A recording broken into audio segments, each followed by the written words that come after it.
Hello and welcome. I'm Michael Higham, IGN's Tech Reviews Editor, and you're watching a special CES report all about the tech trends that are going to define 2026 and beyond. And I can't do this by myself, though. So, here to discuss some of the most cutting-edge consumer electronics unveiled at this year's show, I'm joined by David Lumb from CNET, Matthew Buzzi from PC Mag, and Tim Werth from Mashable. Welcome, fellas. I hope you all are recovering from the show because we have a lot to discuss. But I want to start with some quick hits. I know we saw a lot, but what was your favorite thing that you saw at the show? I'll start with you, David.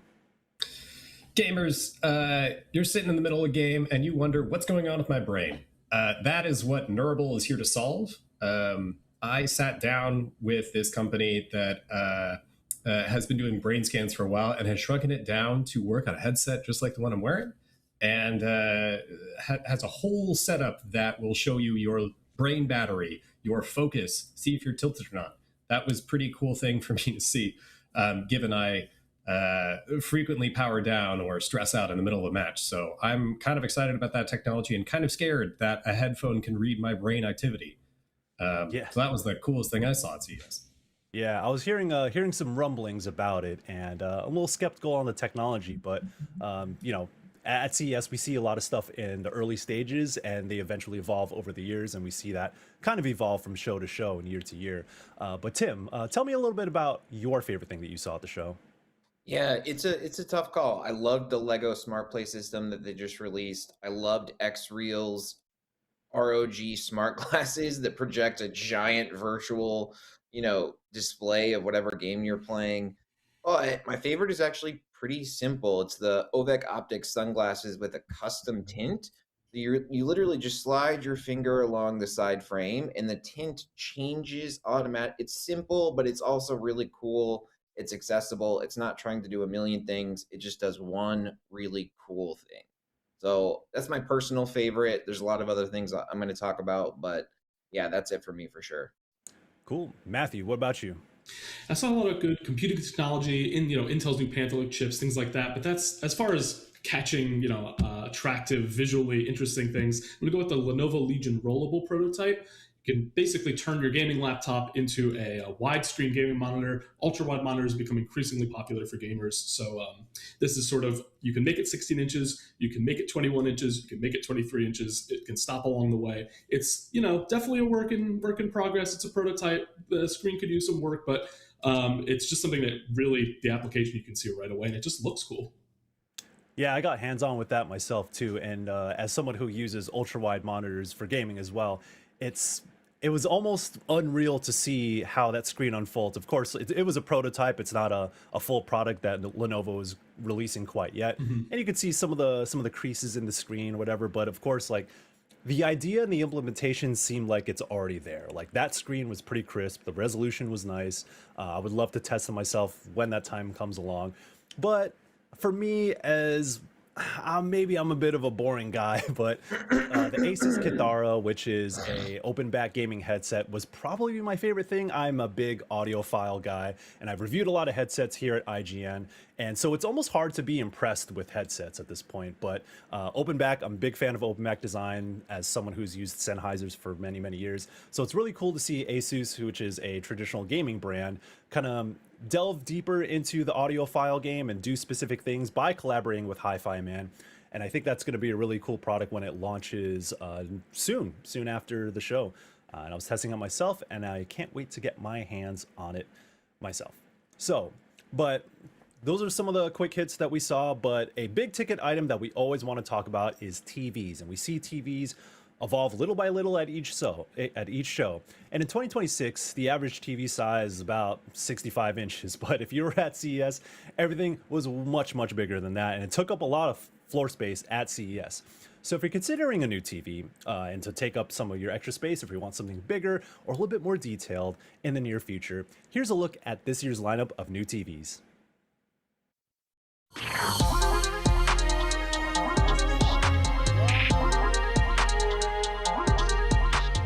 IGN's here at CES 2026, and of course, we have to check out what's new with TVs. We saw some state-of-the-art stuff, so if you got the money to blow, this is what you want to check out now and in the near future. So let me show y'all what we saw.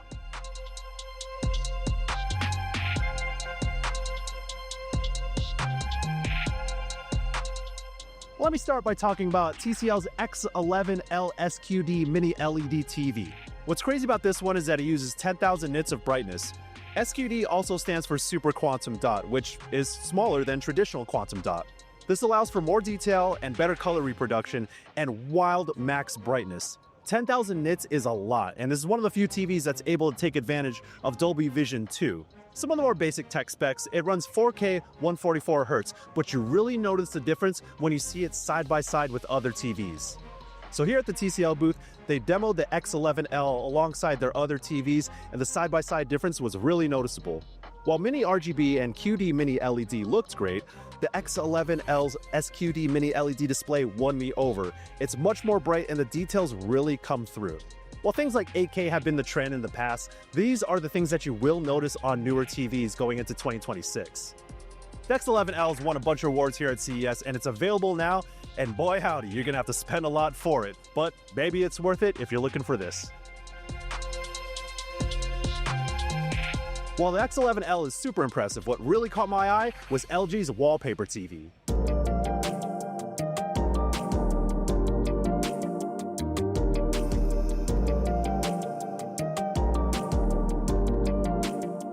Technically, it's called the LG OLED Evo W6, and it is 9mm thin. Just for reference, the guy at the demo station put his index finger up to the TV, and the TV was thinner than his finger. Now, how is this possible? Well, it's the Zero Connect wireless box that comes with the TV where you plug in all of your devices. It's sort of like a set-top box, and it beams the signal of your devices to the TV. Now, the thing that I'm skeptical about is the super low latency. While it does rate at about 1 millisecond of latency, when you play games that require instant movements and instant reactions, like a Souls-like or an FPS, any sort of latency is going to be noticeable. So I wasn't able to test it out there, but I'm very keen on looking at input latency if I do get hands-on with this in the future. I will say that the color range looks great, and LG has something called Hyper Radiant Color Tech for better color reproduction. It also has a new A11 processor in the back end. It's super bright, runs 4K, 165Hz, it's glossy and has minimal reflection. The LG Hub is also built into the TV, so you can access things like Xbox Cloud Gaming and NVIDIA GeForce Now, which goes to 4K 120Hz, so you can take advantage of its technical specs. LG also collaborated with Razer to make something like the Wolverine V3 that connects directly to your TV via Bluetooth, and it's supposed to have super low latency as well.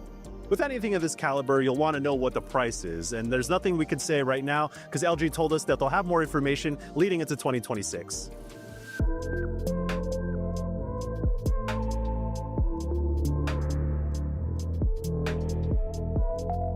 So going into CES 2026, the big trend now is micro RGB LED backlighting, and this is supposed to give you better color reproduction across the board, and a lot of manufacturers are using it now.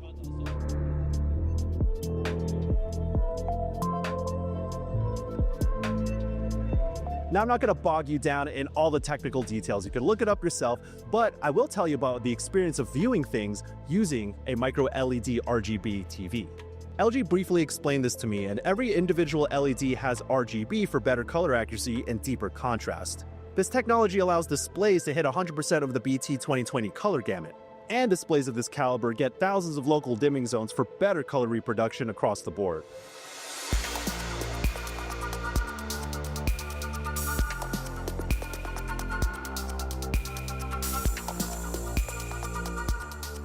We also went over to Hisense, and if you're looking for big TVs, I'm talking home theater setups, over 100 inches of TV space, you'll definitely want to check these out.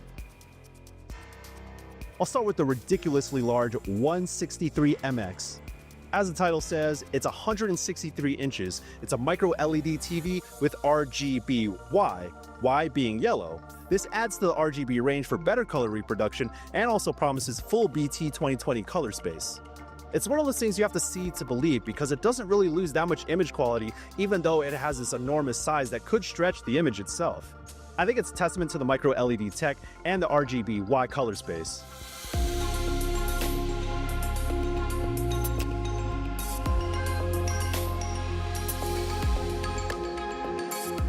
We also checked out the 116UXS, which is a 116-inch TV. This is Hisense's dive into RGB mini LED. As I mentioned, this is a trend across the board with TVs, and Hisense is doing it well. The subtle thing about this one is that it's adding sky blue to the RGB range, which helps with image quality, but I think that the more practical use is that it's going to limit blue light. So if you're watching something or playing games for a really long time, your eyes won't feel as tired, or so they say.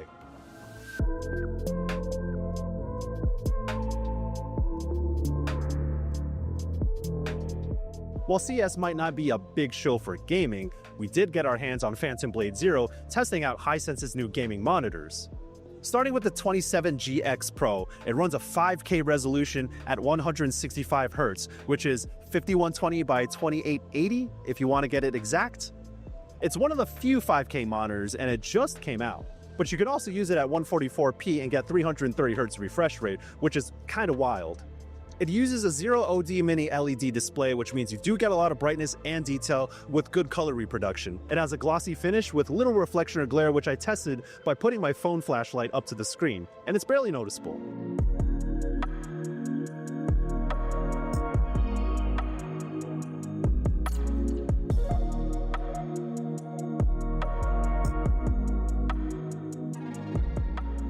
Hisense also has the 32GX, which does 4K 160Hz or 1080p at 320Hz.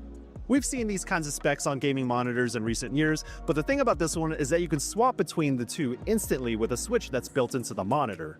And being able to run through the playable demo of Phantom Blade Zero, I got to see how this performs in action. Granted, I wasn't able to push its capabilities since the demo was locked to 60 frames per second. These also have smart TV capabilities. 32 inches is a pretty big display, so maybe you'll get some use out of it, but if anything, having its own hub and remote gives it a little bit more flexibility than you would see on traditional gaming monitors.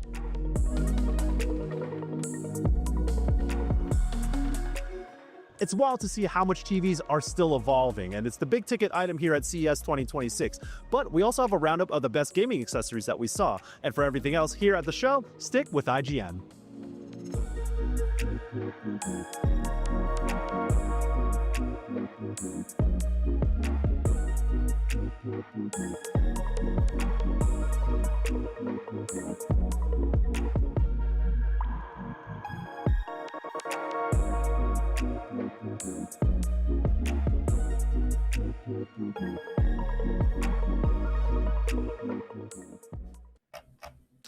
There's still a lot more to discuss when it comes to TVs, and I know we mentioned micro RGB LED TVs just now, but I'm going to put Tim on the spot because I need you to explain, in layman's terms, why micro RGB might be the next big thing when it comes to the TV space.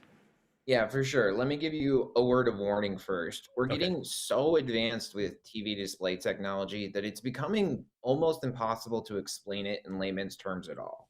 We're fast getting to the point where explaining how it works is almost impossible unless you have an engineering degree, because you have to dumb it down so much to even explain it to the average person like myself that it's not even really accurate anymore, but I'll do my best, okay? So Okay. micro RGB, typically these OLED screens have either a white backlight or a blue backlight. These new micro RGB TVs actually use individual red, green, blue backlights. So it actually provides much stronger, the strongest I think ever seen color accuracy. It also provides better brightness, better contrast. The other advantage they have is they have more what's called local dimming zones. So you get truer blacks. So it's really a step above OLED. You know, Samsung called it not just premium, but ultra premium. So hopefully that helps a little bit. But yeah, we're at the point where explaining the difference between micro RGB, mini LED, micro OLED, OLED. LG just introduced WOLED. Is getting tricky. And you know, the truth is TVs are fast approaching the limits of the human eye. So Yeah. we're reaching peak TV.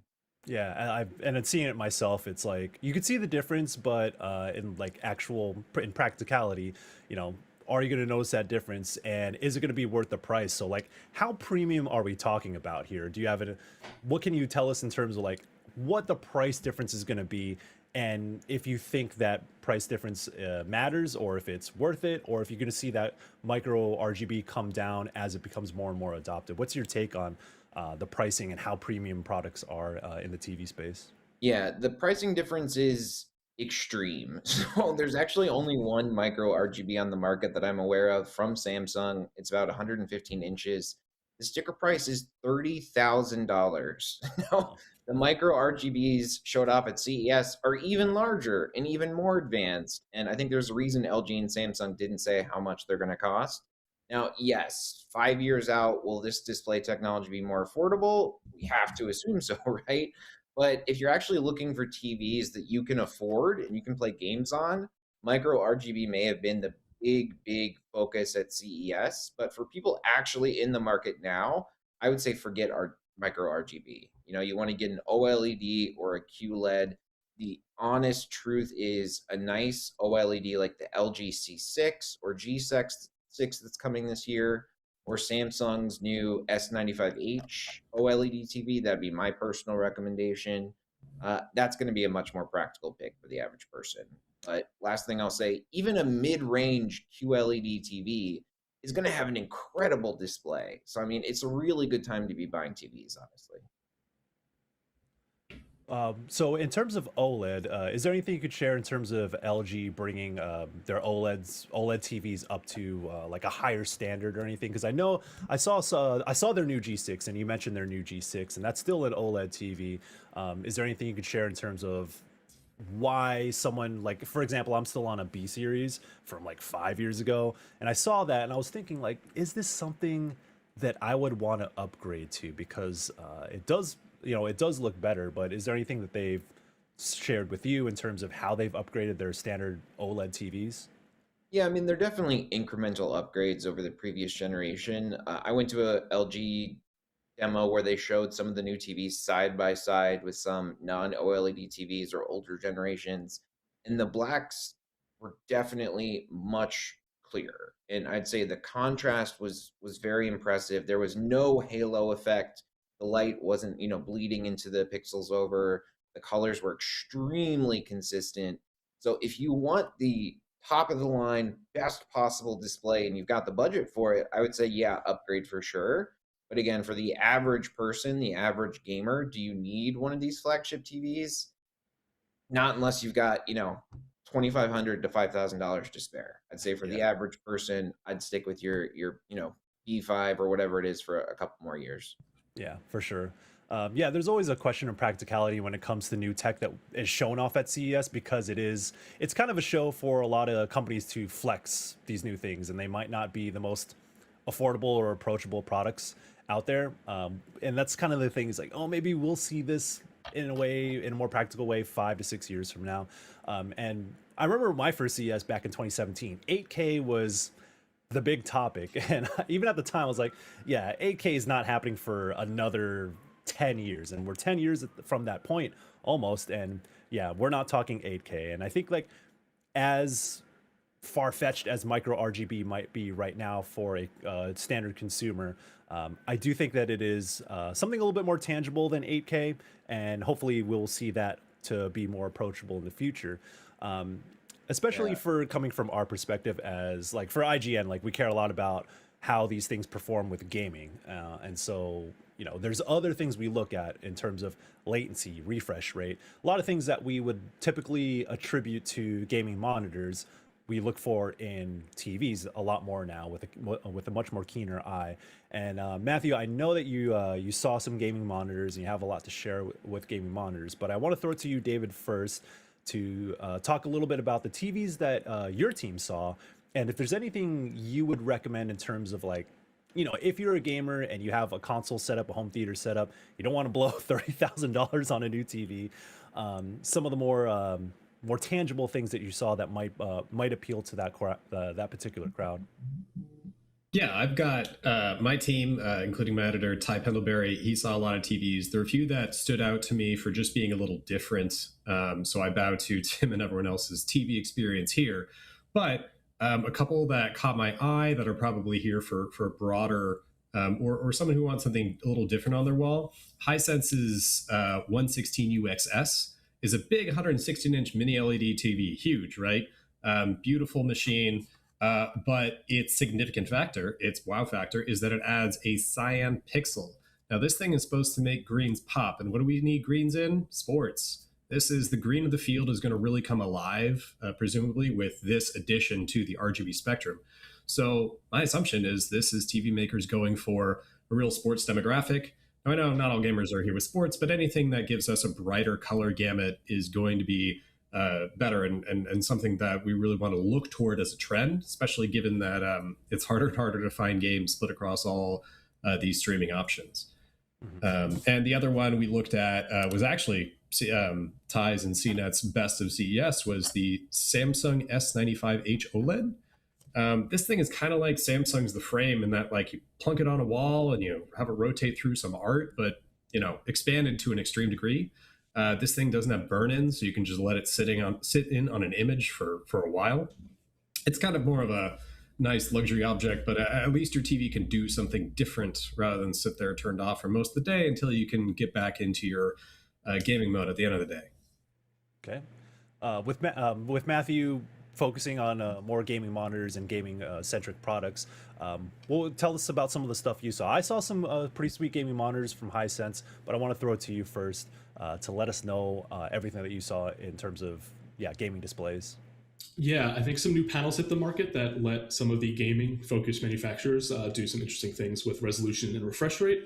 Acer and MSI in particular, I saw some cool ones from Acer that were dual resolution dual refresh rate, so you could switch between like two different sets of them depending on your needs. So one was an Acer Nitro model, which is more their mainstream brand, but that was you got a really high res option, 5K, which obviously you're not going to game on, with a lower refresh rate, or a more standard QHD, boost the refresh rate. And then Acer had an interesting one that was up to 1,000 hertz, which, unlike the NVIDIA Pulsar, which is kind of a boosted, much like DLSS, it's sort of like a boosted software and hardware combined to enhance. This is a true 1000 hertz, but only at 720p, which sounds like, why would anybody want to do that in 2026? Yeah. I'm sure that doesn't sound very appealing, but there are those, those esports sickos out there, the hardcore competitive players. Even if you're not an actual professional gamer, there are people who high rank. That's the kind of game they play. They love to grind. Higher frame rate, the better. They were already probably dialing their resolution down as low as it could go, turning all the settings low. That way you can play 720p, 1000 hertz. Get games like Counter-Strike, your favorite battle royale. You're boosting your frame rate super, super high to get that best performance, or a more normal QHD, 300 something hertz refresh rate, a little more reasonable. So it had all of those in one monitor. Is kind of a cool concept, and I think that's going to be something that MSI had something similar. So I think that's going to be something that kind of proliferates through the gaming monitor space. Yeah, I saw something similar from Hisense as well, 5K, which is I think 5120 by 2880 if I got that right, which is a little higher than 4K. It's a little bit crisper, but it does have that high refresh rate of like 165 hertz, I think it is, and then it has like that switcher where you just like flip the switch and immediately goes to 1080p, 360 hertz, I believe it is. So that is like a trend that I'm seeing. If Hisense is doing it, Acer seems to be doing it. Other companies are trying that out. So maybe that's something that will be useful for the esports scene. But as a Counter-Strike 2 player myself and Valorant player, like I do tend to gravitate towards higher refresh rate. But when it comes to other games that I play, my single player cinematic experiences, I'm looking at the TVs again, and I think the one that I want to call out is the TCL X11L Super Quantum Dot SQD LED TV. Now, again, something that's going to be way out of my price range for now. It just came out during the week of CES, but I got to see it side by side with the rest of TCL's TVs, and it's one of the few TVs that hits, or maybe the only one that hits 10,000 nits of brightness and is able to take full advantage of Dolby Vision 2's HDR range.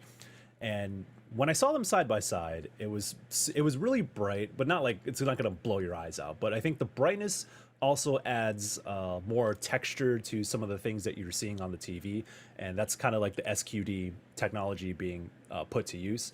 And so I think maybe it's a little bit more impactful than micro RGB as of now, but the TCL X11L is probably my favorite TV that I saw at the show.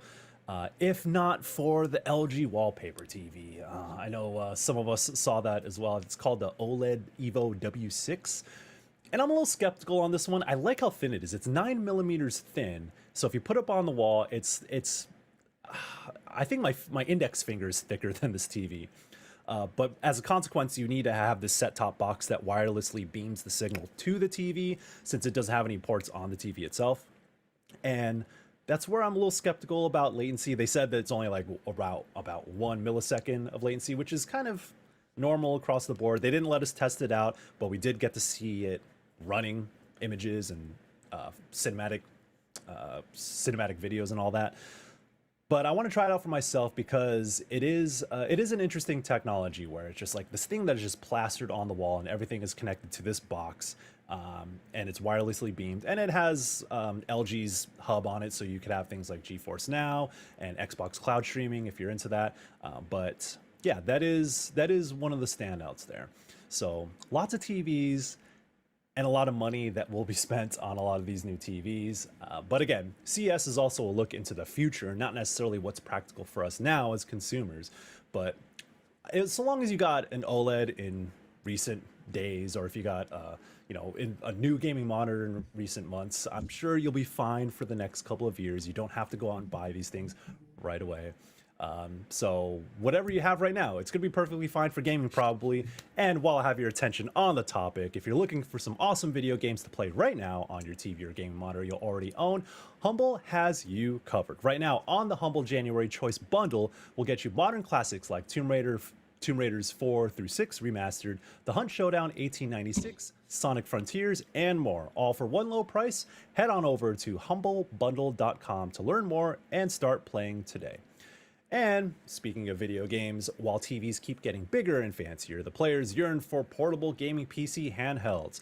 They could bring them everywhere, and it's kind of one of the big revolutions of gaming in recent years. You know, the Switch came out and everyone wanted to follow suit, but few had done it right in the PC space. Then we saw the Steam Deck, then we saw Asus drop their own ROG Ally, and then we saw MSI jump in, we saw Lenovo jump in.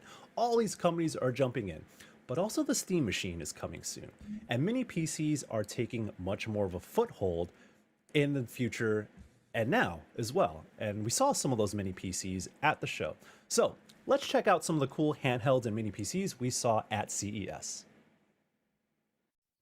Gaming handhelds basically everywhere. We want to see what the future holds with mini PCs and other handhelds, and we have a small handful here at CES, so let's check it out.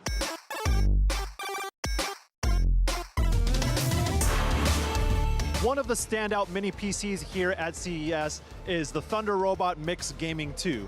Now, the reason why this is a standout, it is technically the smallest mini PC to fit a discrete RTX 50 series graphics card in it. This one is packed with a 5070 Ti, but it also has an Intel Core Ultra 9 CPU with it, 32 gigs of RAM, and a 1 terabyte SSD. Now, Thunder Robot did say that while this is available in China, they are exploring expanding to North America and other regions. But the problem is the RAM shortage and RAM prices, and they're trying to find a good timing for bringing this over to the States and other regions. So that is kind of a microcosm of how the RAM shortage and the RAM prices spiking have affected other manufacturers in putting out their products. And this has 32 gigs of RAM, and that's not gonna come cheap. If anyone knows what it's like to build a PC or the current market when you're looking for pre-built PCs, that's what's spiking the prices. And so Thunder Robot is kind of waiting in the wings for global market conditions to kind of settle before they explore putting this out. So they are aiming for sometime this year, but again, it's kind of unpredictable times for PC manufacturers and anyone who puts RAM in their products. Of course, with the advent of the Steam Machine looming, mini PCs are kind of getting a lot more traction. Of course, this looks different from the Steam Machine. It's a lot taller, it's more of a tower. But when it comes to volume and size, it does kind of match up with that, just vertically. And but this is going to be a lot more powerful than a Steam Machine by virtue of it having a discrete RTX 50 series card. But again, like I said, we're not even sure if it's going to come out or when it's going to come out stateside, so stay tuned for that.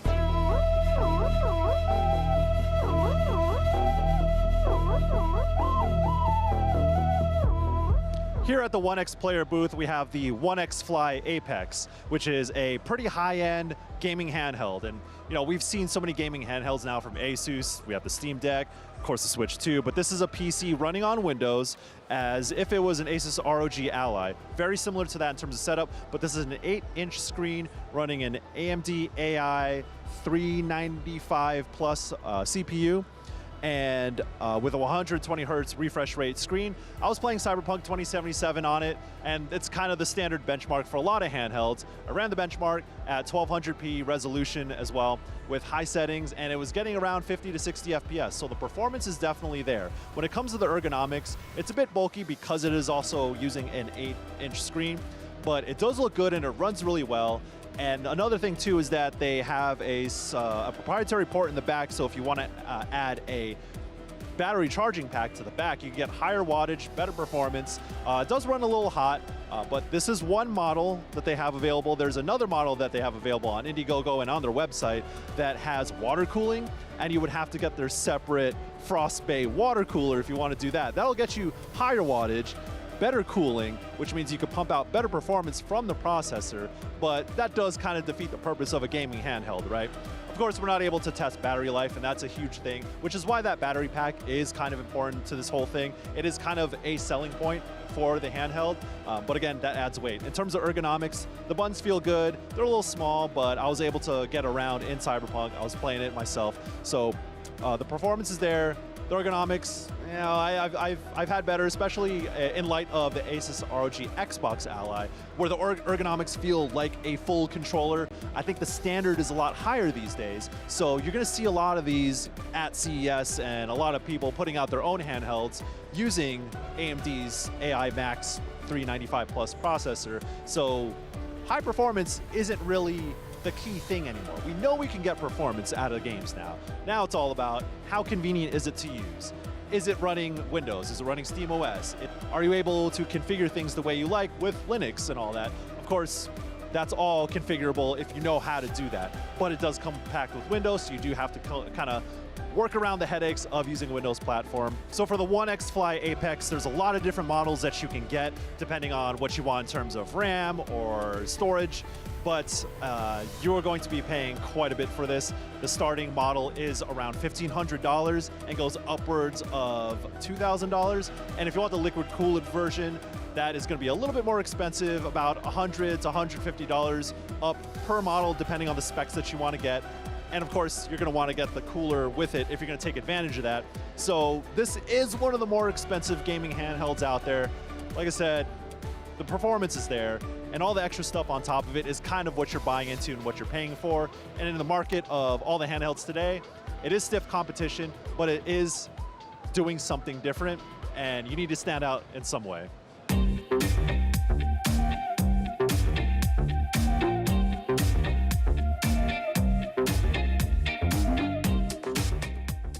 One of the other new mini PCs we're seeing here at CES is the Minis Forum G7 Pro. Now, Minis Forum has been making mini PCs for a while, but this is a new model that is due out next month, and it has a sleek, tall, slim build. So it's a little different from what you've seen from maybe some other mini PCs they've built or across the board, and definitely different from the Steam Machine. This runs Windows also, and it has an RTX 5070 laptop card and an Intel Core i9-14 series CPU.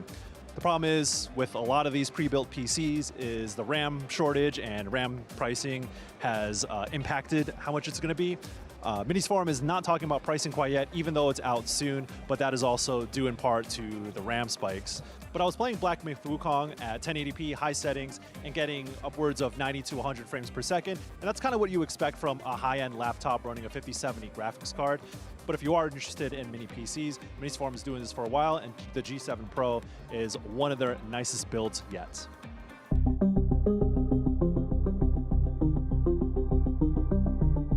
The future of gaming and handhelds is actually a lot more exciting because Intel's putting out their own chip, and we have that story on IGN.com. And for everything else in the world of gaming and tech at CES 2026, stick with IGN. Fun fact, if you wanted to fit that new gaming handheld that we just saw right there, you're gonna need a new pair of Jinko jeans. And thanks to Gen Z for bringing back millennial fashion. You know, I miss those things. I haven't seen them since middle school. So if you want to fit that 8-inch screen and the big hulking portable in your back pocket, get you a pair, because yeah, these things are huge. And if you want the rest of those portable gaming PCs, they're not getting any smaller. But desktops are getting a little bit smaller, and mini PCs are now the big breakthrough.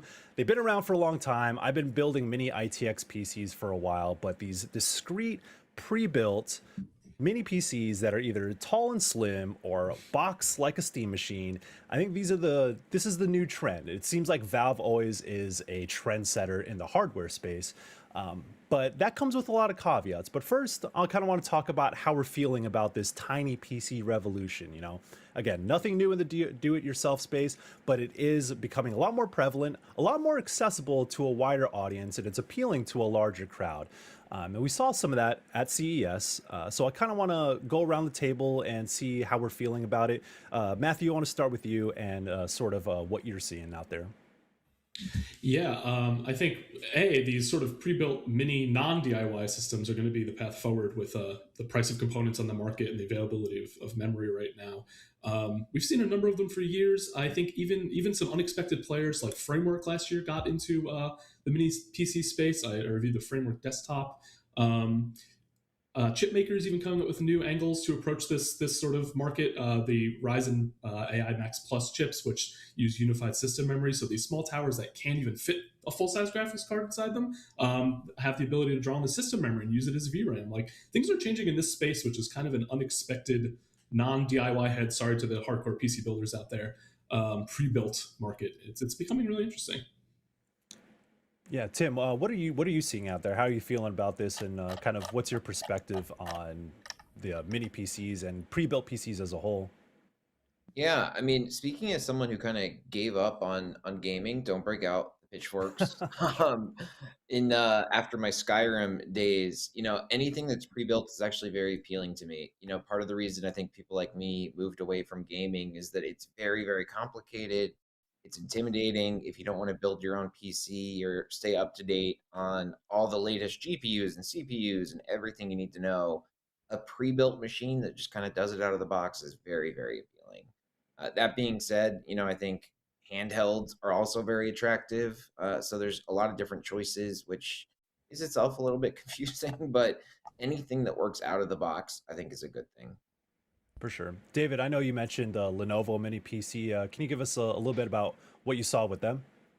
Yeah, this is the Lenovo Yoga Mini I, and it's sort of like this, I don't know, coaster-shaped, puck-shaped little Mac Mini sort of competitor. I mean, I don't expect this thing to do a ton of gaming, but for $700, it is kind of the normie version of this. Comes with a Intel Core, or up to an Intel Core Ultra X7 processor, up to 32 gigs of RAM, so you can stuff a lot in there. 2 terabytes of storage, right? And like a baseline of ports behind it, your standard one Thunderbolt, one HDMI, et cetera, et cetera. So this is the kind of thing you can throw on your desktop or take with you to and from work. I wouldn't expect it to really game a lot, but I think a lot of these Steam Machine-esque sort of things are, using integrated graphics or anything to get your baseline level of indie games, games from yesteryear. It's probably not meant for a gamer crowd, but it's something that they could take to and from work that is at least attractive on a desk, and fits in your pocket, fits in your back pocket, fits in your Jinkos.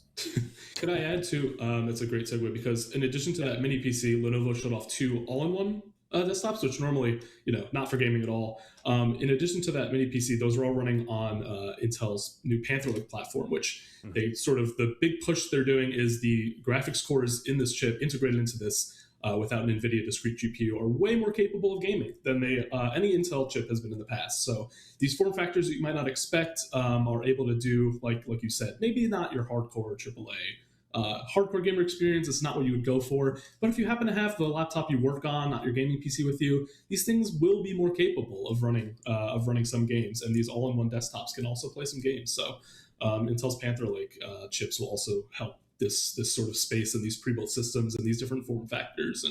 And the non-traditional paths to gaming have been opened up by the silicon advancements.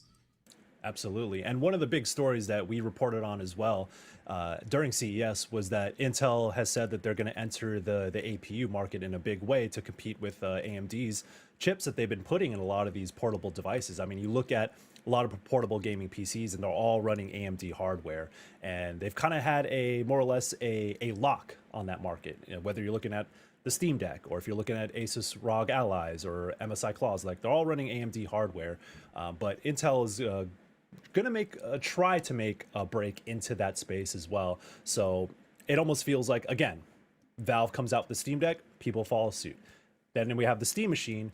It feels like a lot of people are going to follow suit there as well. And then now we have AMD and Intel in that kind of portable gaming space, providing their hardware. It feels like there's going to be a lot more options. It feels like the competition is going to kind of, a rising tide raises all boats.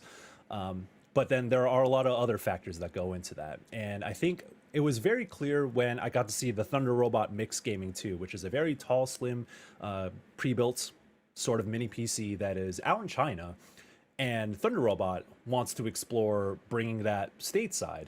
And as you saw in the video, I talked with the global marketing manager, and he was telling me like, we're just waiting when we can bring this to other regions, but we just can't right now because we can't ramp up production because of RAM prices. And so we'll get to that in a minute. But the thing that stood out to me about the Thunder Robot Mixed Gaming 2 PC is that it's technically the smallest volume wise to fit a discrete RTX 50 series card, which is pretty impressive on an engineering front. But that also gives you like super great performance, better than what you would see on the Steam machine. But of course, you know, these things serve different purposes. You know, you have a high-end machine, you have something that's presumably affordable, because we don't know what the Steam machine is going to cost quite yet.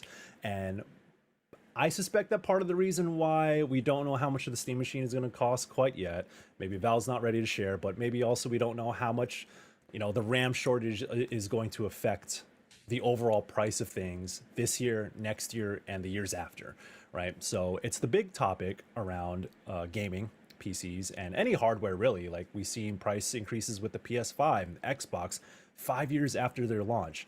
And, you know, you go on any site to buy PC hardware, and RAM, which was once like $150 for a 32 gig setup of dual channel RAM, is now like $400 plus. And it's really wild how much it has been impacted. And that is sort of this gold rush towards AI. And like, that's a separate discussion. AI is a separate discussion that is that can be very, very complicated. But these data centers and the resources they require and the supply chain and the demand are not being met. So regular RAM is being priced upwards. But also, you know, these companies have access to these parts in different ways than we do, but it's still going to affect them. And we see that reflected in the pricing and availability of a lot of these things. So when we're looking at mini gaming PCs versus the Steam machine, and we're looking at prices in 2026 and beyond, you know, how are we feeling? What do you suspect to happen this year and next, especially as we go into a new console generation? Matthew, I want to start with you. Yeah, never has it been the case before where we don't even really, I mean, we ask, but we don't even expect to get an answer about pricing anymore. Normally, you know, manufacturers I review a ton of laptops. Manufacturer shows me a new laptop. First thing is like, how much does it cost? That's what readers always ask. Like, how much does it cost? Yeah. How much is it? The last year and change, they don't have an answer. I think, you know, Valve probably has a target in mind for the Steam machine, for example, but it's possible, like many PC manufacturers, that they just don't even have a final price yet because the component prices are fluctuating. And so, yeah, it's the AI stuff is in large part another field, separate discussion, but in a way, it's very relevant to this space because it's impacting availability, it's impacting pricing. We just don't really know what we're going to see down the line, and manufacturers have been warning us about price raises, and some have even, you know, changed the cost of things as configured on the site, surprising customers. It's pretty dicey, and we didn't even see NVIDIA for the first time in a long time not unveil a new consumer GPU at all. So that's they've gone all in on AI. So that's a big example of how it's impacting the space. Gaming laptops kind of took a back seat because they're putting all their attention and all their memory and all of their big announcements were about the data center chips that they're launching in the future. So consumers, as far as the gaming space, taking a little bit of a back seat this time. Yeah, it's sort of the consumers that take the hit when you see something like this, and AI being like this new forefront, this new gold rush, even if there isn't any gold at the end of it, are kind of the ones who will suffer in terms of pricing and availability, and it's unfortunate to see. And NVIDIA is doing a bunch of other things too, as we mentioned with Pulsar, DLSS, and all that. But a lot of folks are looking around and be like, well, I can't really afford a 50 series card. We're not even thinking about the 60 series, and they're talking about bringing out old graphics cards. It's kind of a mess out there as we kind of move to newer technologies, and we see cool new things like the Steam machine, and we expect people to other companies to follow suit. It's kind of this curveball that people didn't really realize was going to impact everything else. David, do you have any perspective on this matter? Yeah, so my main remit is smartphones, and the smartphone industry is kind of bracing for how, you know, not just if, but how much are, you know, phone retailers going to raise their prices because of these RAM shortages. And I can only imagine it's going to be the same thing in gaming hardware. Just bracing for what is the market going to accept and allow, but also a lot of the phones are going to reduce their RAM, their RAM spec.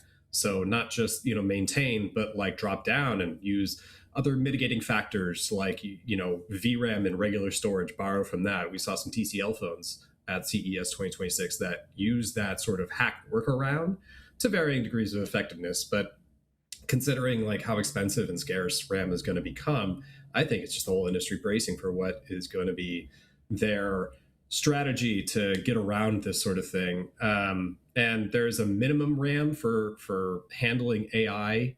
I think it's 8 GB on the phone is sort of like the sweet spot. But does that mean that you're going to stay at 8 because you quote unquote need these AI features? Does that mean we're going to see computer manufacturers just sort of deal with 16 gigs instead of everyone assuming that we're going to need to, move up to 32 for everything? I think doing more with less is kind of what's going to need to happen, whether that's finding some sort of software workarounds, finding some sort of, lowering demands of gaming or networking or whatever else, reducing background processes, like anything to keep the price manageable so consumers keep buying. That's my guess, just because I don't know if the RAM shortage is going to alleviate in the next year or two, is what I've heard from analysts.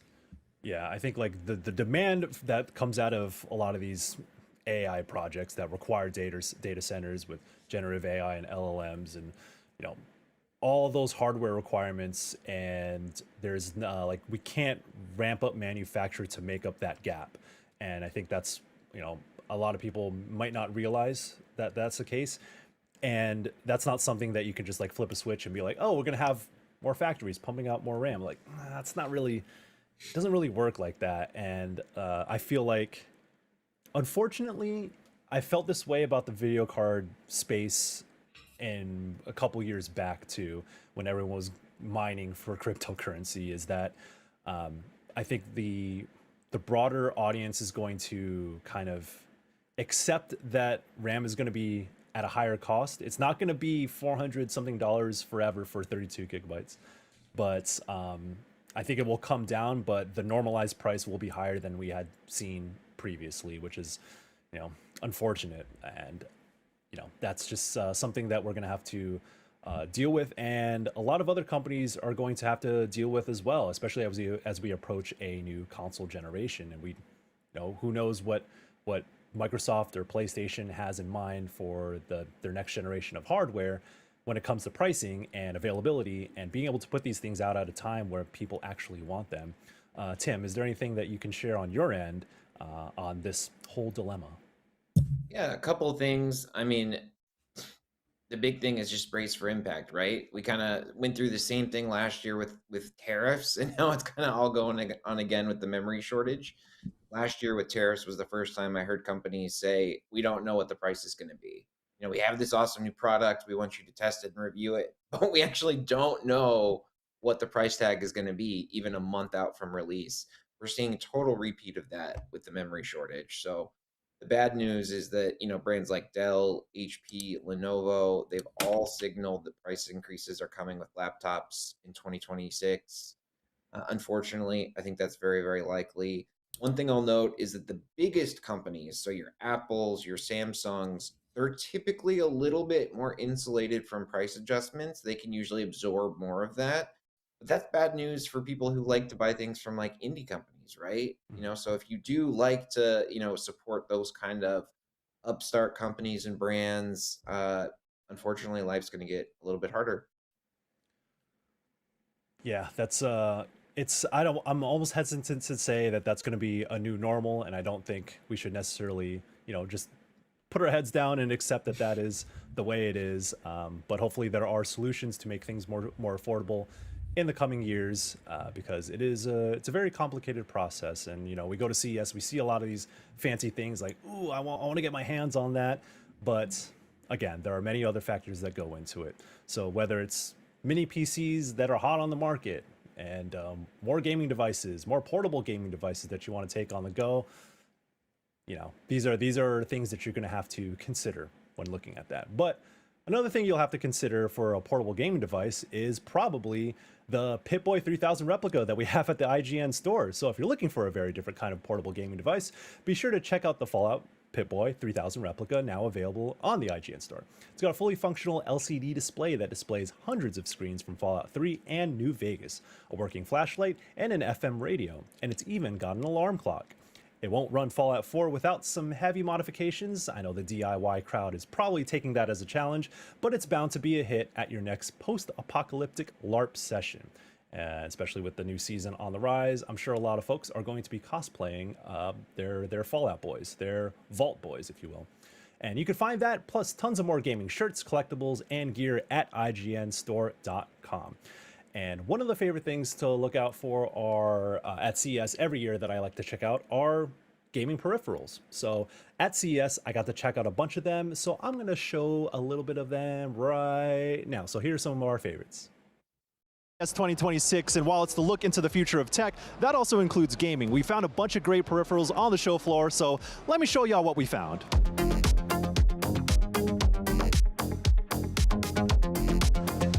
We're at the 8BitDo booth here at CES 2026, and one of the new things they're showing off is the Ultimate 3E controller for Xbox. What's special about this, even though 8BitDo has been making controllers for a very long time, a lot of high-end stuff as well, this one connects wirelessly to Xbox without a dongle, so it's the same as an Xbox Series Elite controller. And that's because it also has back paddles, programmable back here, and extra buttons on top. So you get like 3 shoulder buttons on top here, which is new for 8BitDo and an Xbox, officially Xbox licensed controller as well. So you got the programmable back buttons, and what I like about them is that they're a little bit easier to use than the Elite controller, and it feels a little bit more tightly packed than an Elite controller, I would say. Also a big fan of the D-pad. It's clicky, almost like a mechanical switch, so it makes it easier to do movements like quarter circles or distinct individual movements if you play platformers. And the sticks are smooth as any other 8BitDo controller, and I really like the grips on this as well. So overall, I played Street Fighter 6 with controller. It's kind of what you want from a high-end controller with all the buttons and the ergonomics and performance. This is supposed to come out around Q2 this year, and it's going to go for $150. But it might seem like a lot, but it comes with a lot more extra stuff as well. So even though it does connect to the Xbox wirelessly without a dongle, it does come with one, a USB-C dongle. So if you want to connect it to PC, you do it through that for very fast connectivity as well. And it does do Bluetooth for convenience. But that's not all. It also comes with a carrying case and additional accessories. Of course, you have your USB-C cable and some extra accessories if you want to have a 4-way D-pad or a different style of thumbsticks for better grip depending on your preference, and some extra ABXY buttons. What's cool about the face buttons is that you both get a micro switch version, which feels like a mouse click if you prefer that. It's a bit of a shorter throw, it's a little easier to actuate, but it also comes with a swappable face buttons that are more traditional, as if it was a regular Xbox controller. So depending on your preference, so you take off the D-pad, you remove the faceplate, and then you pull out the face buttons as one unit, and then you swap in whichever one that you want. That all comes in the package along with the controller and everything else. We also checked out the 8BitDo Flip Pad, which is a USB-C attachment that plugs into the bottom of your phone and acts as a controller, and it's really convenient for playing retro-style games. So if you have emulators on your Android or iOS, since Apple is now allowing that stuff on the platform, this is a very convenient way to have a slim-fitted controller. And I've seen things like this in the past, where you slide your phone into a whole device, but it's bulky, it's not really great to take around. This is a lot more conducive to the mobile platform, and it flips onto your screen. And usually when you play emulated games, the games will play at the top of your screen, so you're not really like blocking anything from your view as you're playing. But if you have to move over to like a text, or if you're checking social media, you can just flip it downward like that, keep it connected without it getting in the way, and then flip it back up if you're ready to play again. So it's one of the most convenient solutions for having a gamepad with a mobile device, and you got the full controller suite with the D-pad, the face buttons, and the shoulder buttons on top of it as well. So, and I got to play Super Mario Brothers through insidious means. I'm just kidding, but I did get to use it playing a game, and it is exactly as you expected. The buttons themselves are a little bit more like mouse clicks, so it has a mechanical feel, as opposed to a traditional style SNES controller, but it works really well, it's really convenient, and it's easy to take around. There also may be a feature in which if you're getting a call, you can answer it by flipping the controller downwards to get that flip phone era vibe. That's kind of what 8BitDo is going for, but we will see when it comes out in the summertime this year, and it's gonna be around $25 to $40.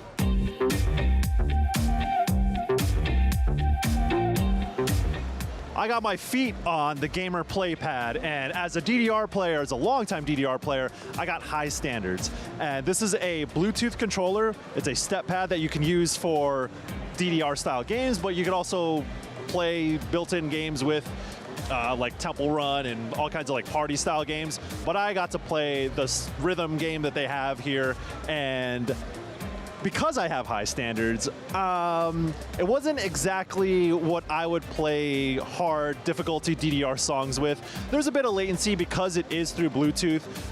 If you are playing on lower difficulties and kind of can adjust the timing of the steps themselves, of the note chart, maybe you can get it to work a little bit more accurately, but it was recognizing my steps, I'll say that much. There is a wired version coming later on that I suspect will have better latency, instant input, because when it comes to rhythm games, that's really what you need. But I did get to play some of the games that they have loaded here at CES, and it was a lot of fun. I play a lot of Stepmania on my PC, so I would like to get a cheap, convenient dance pad, and this is the kind of thing that I would be looking for. It didn't slip as much. We're having it on a hardwood floor. It's almost like a yoga mat, and it detects your steps. It's not tactile, so you do need to be mindful of where you're stepping so you don't kind of drift off of the center. And there's no, of course, there's not gonna be any bar to hold on to, so if you are playing higher difficulty songs and you do rely on the bar like I do sometimes, you're not gonna have that. You kind of have to figure out your own. But I like the idea. I love the idea of having a soft mat that's really easy to set up, and I want to see more from it. I want to see it improve, and I want to see its application. As I mentioned, it is a Bluetooth controller, so here they have it connected to Apple TV, so they're playing Apple Arcade games with it. And because it's a Bluetooth controller, it's kind of compatible with whatever you're able to set it up with, and it will be recognized as if it's a gamepad. So I do look forward to trying this out myself and seeing how it could stand up to what I would have my setup as, again, with all my songs on Stepmania, but we'll see when I get my hands on it. So the Gamer Playpad is available through Kickstarter, and it's going to be $199 retail, $150 if you do jump into the Kickstarter, and it is planned to be shipping out this March. We've seen a lot of mobile controllers, but surprisingly, there's still innovation in the space, and we've seen that with the M-Con Lite and the M-Con Slim. Both of these are mobile controllers that magnetically snap onto your phone and connect via Bluetooth. The thing about these is they feel like a phone case because it snaps at the back of it, and it's such a thin profile. And we got hands-on with both of them, and the M-Con Lite has a little bit more tactility to it. It's a little bit thicker, so you have a better grip on it, and it has TMR thumbsticks. They're not fully thumbsticks, they're more like 3DS sliding sticks, so it might not be the best solution performance-wise, but it is one of the more convenient options out there that I've seen so far. Even at CES this year, when we've seen a lot of mobile controllers, this one does stand out because of how convenient it is. But if you want something even smaller, the M-Con Slim is even thinner. But the thing you have to worry about is that it uses trackpads instead of joysticks. So again, you have to make a compromise to get the thinnest profile possible. But I was playing Minecraft with it, and while the software is still kind of in the works, I could see that this is something different and something that is for more casual things. Like you could play Minecraft with this without a problem. I'm not going to be playing anything through Game Pass, through cloud necessarily, but for more casual things, I think this is one of the better solutions I've seen so far. So you can get the original M-Con right now, but you'll have to wait till the summer if you are interested in the M-Con Lite, and a little bit after that for the M-Con Slim, which is supposed to come out around the time of the iPhone 18.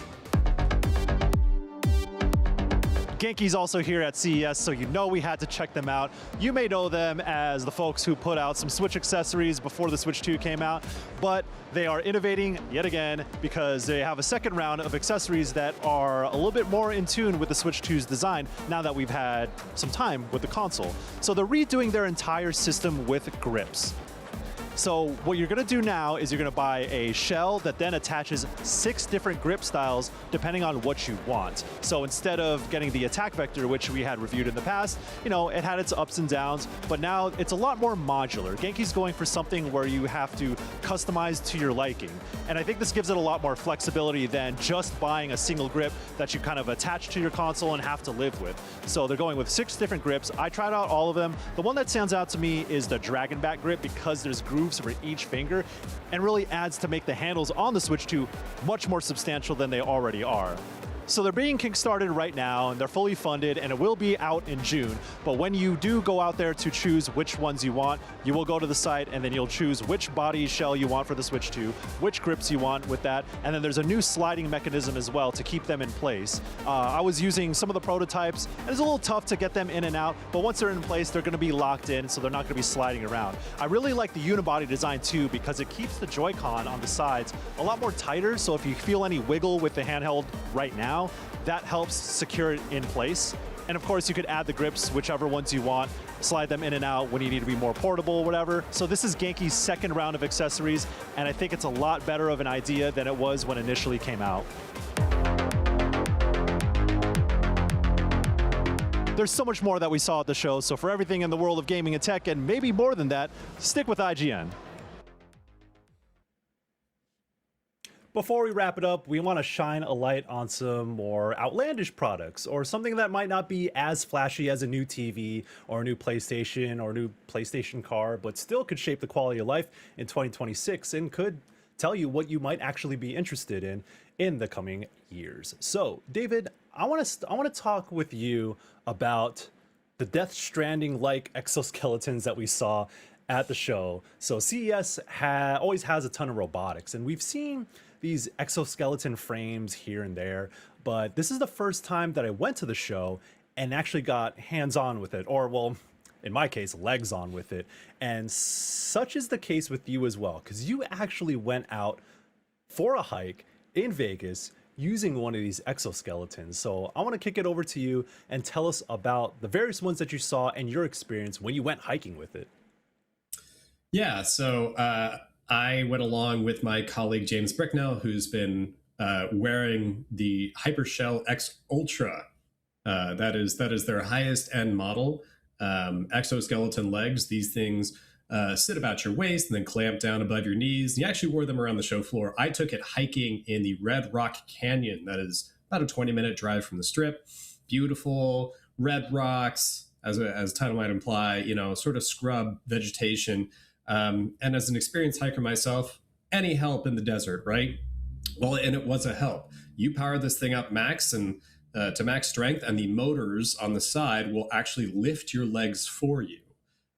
So I was going on this hike, you know, getting a little extra help and picking my feet up so I wasn't sort of dragging my heels when I was going, and it actually saved me some effort. Obviously, this is only one of many exoskeleton designs. Some of them have some different approaches. Some of them were futzing with the knees, futzing with the ankles. This one was really just picking my feet up when they started to drag, and I looked pretty badass doing it. Yeah, I mean, it's funny because as I was trying it myself at Unveiled on the first night we were there, I was a little skeptical about how it worked, but once I strapped it on and once I saw how the app worked and how it affected, or how you can change the settings of the exoskeleton itself, then it started to make sense, where it has like these pistons that essentially, and having it strapped behind your leg, it is essentially like having something lift your leg up as you lift it. And it knows when you're lifting your leg, so the pistons know when to expand or contract. And I really noticed this most when I took it off, because it has that feeling of like, it's like this ghost feeling is like lifting up your leg. As I mentioned earlier, I don't know, for folks out there, real quick, if you ever like stood in a door frame and pressed your arms against the door frame, then stepped out and you felt your arms move up naturally, that's kind of what it felt like to take off the exoskeleton, but with my legs. And there's also, it could also be a training tool where they have like this underwater setting where it actually pushes down on your legs when you try to walk. And so that could be a way to like simulate underwater walking for training purposes maybe, but it is also, you can easily see this as an accessibility tool as well. and the dream of being a porter in the Death Stranding universe is a little bit more real. And I could kind of see, like, if you have hundreds of pounds of things to deliver on your back, I could see how this could be a legitimate help. And I think you've had the most experience out of most people I know, David, of actually using this in the real world, and that's really wild to see. But yeah, what were some other things that stood out to you on the show outside of what we already discussed? Yeah, well, I was wandering around Central Hall looking at a lot of the gamer stuff, and I found Shift All, which is a Japanese company that makes a lot of VR equipment, and one of them was the Mutalk. That is Mutalk. This is a wearable gadget you put over your mouth and nose, and then what it does is muffle what you say. Now, it kind of makes me look like a cyberpunk platypus, but we actually found it worked pretty well, and it connects wirelessly, or it's got a wired plug in the bottom to your phone or to like your gaming controllers. So ideally, you can just sort of sit around at home and like not bug your friends, your partner, your roommates, your baby, whatever. So it does have some practical application, but you could also, in theory, wear this in public to have more private conversations without people eavesdropping. You just look pretty weird. I loved this as a gamer tool, but you know that is for everyone. Everyone's mileage may vary.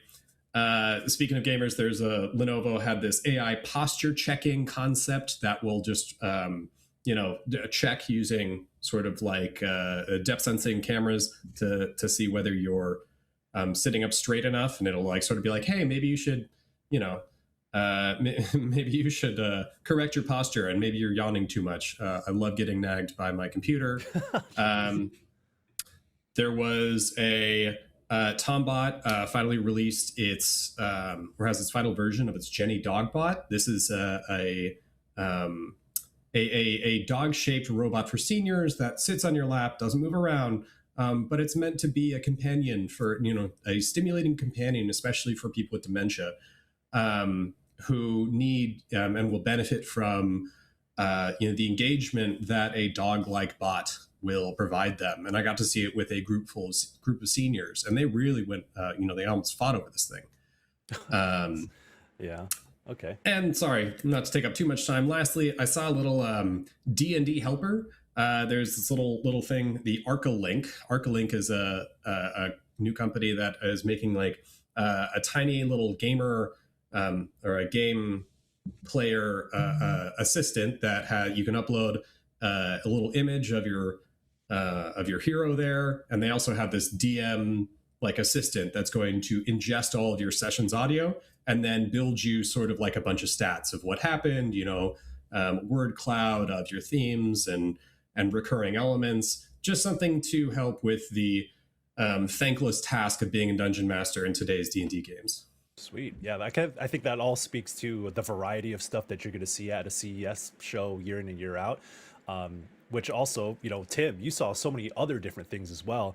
I think one of the things that stood out to me was the Asus ROG X-Real R1 glasses, which is X-Real's been doing XR glasses for a while. They collab with Asus to have a sort of gaming grade version of those glasses, and we both tested them out. But I want to get your perspective on those real quick as well.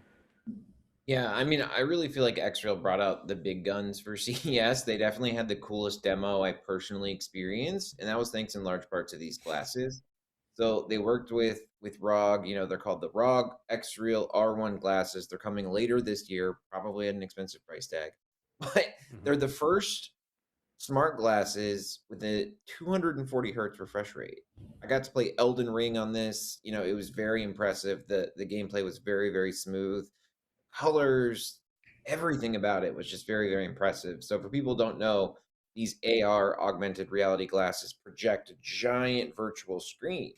So, you're sitting there wearing glasses, but you have a massive, massive display that looks incredible and has a phenomenal refresh rate, right? So I was very impressed with this demo. I thought it was awesome. The other cool thing X-Real has is instant 2D to 3D conversion. So your Instagram feed, any movie you're watching, any game you're playing, instantly converted into 3 dimensions. It was very, very impressive. Yeah, I really like the demo that I saw of it because I've been a little skeptical of like virtual theater spaces until I previewed the Steam Frame a couple months ago, and I looked at it and I was like, there's a huge screen in front of me. Of course, it's just projected in a virtual space, like you see at a VR headset, like we saw in the X-Real glasses. But the quality of that image has gotten so good that it would be a preferable way to play a lot of these games. And if you're in a much more tighter space, you could still get that home theater experience with something like this. But of course, again, these things aren't cheap. But something a little bit more tangible, you saw the Lego Smart Play system as well. Can you tell us a little bit about that? Yeah, I've been dying to talk about this one. Yes. Sometimes we get this information before we're allowed to release it. I've been dying to share this news. So, Lego calls the Smart Play system the biggest evolution to brick building technology in 50 years.